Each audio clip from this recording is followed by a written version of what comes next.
சிந்திக்க ஒரு கதை. தன்னுடைய தந்தையினுடைய மரணத்திற்கு பிறகு அந்த மகன் தன்னுடைய தாயை கொண்டு போய் ஒரு முதியோர் இல்லத்துல விட்டுட்டு வர்றான்.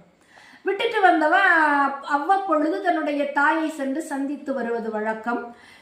நாட்கள் உருண்டோடுகின்றன, ஆண்டுகள் பறந்து செல்கின்றன. ஒரு நாள் அந்த முதியோர் இல்லத்தில் இருந்து அந்த மகனுக்கு ஒரு தொலைபேசி அழைப்பானது வருகின்றது. உன்னுடைய தாய் இறக்கக்கூடிய தருணத்துல இருக்காங்க, இந்த நேரத்துல அவங்க உன்னை பார்க்கணும்னு ஆசைப்படுறாங்க அப்படின்ட்டு.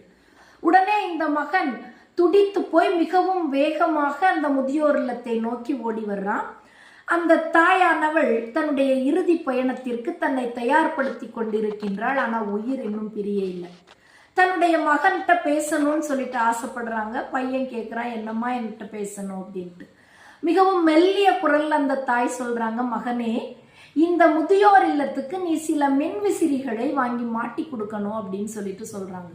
உடனே அந்த மகன் கேட்குறான், அம்மா, இத்தனை ஆண்டு காலமாக நீ இந்த முதியோர் இல்லத்துல இருந்த, ஆனா நீ இருந்தப்போ உனக்கு இந்த மின்விசிறி தேவைப்படலையா?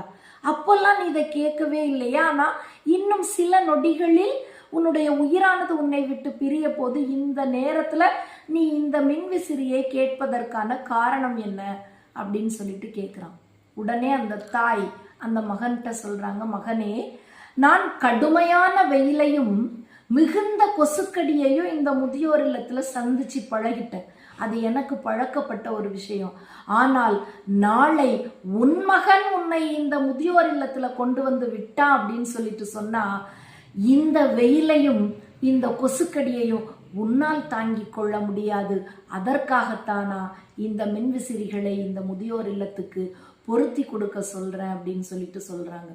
நம்முடைய வீட்டில் இருக்கக்கூடிய குழந்தைகளும் நம்முடைய பெற்றோர்களிடம் நாம் எப்படி நடந்து கொள்கின்றோமோ அதே மாதிரிதான் நம்மிடமும் நடந்து கொள்வார்கள். உயிரோடு இருக்கின்ற பொழுது ஒரு பிடி சோறு கொடுத்து அவர்களுடைய உணர்வுகளை புரிந்து கொள்ள மறந்துவிட்டு இறந்த பிறகு கல்லறைக்கு சென்று ஒரு மாலையிடுவதில் எந்த விதமான பயனுமே இல்லை.